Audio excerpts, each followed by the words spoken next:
నా కూతురు ఇంక నీ ఇంటి కోడలు కాలేదు. అయిపోయినట్టే కదా. ఇద్దరూ కలిసొచ్చారంటే ఇంకా అర్థం కాలేదా? ఏం మహేష్, అంతే కదా నాన్న?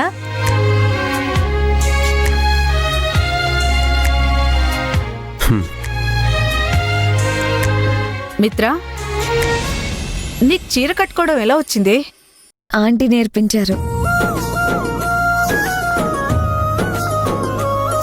ఓహో, అదా సంగతి.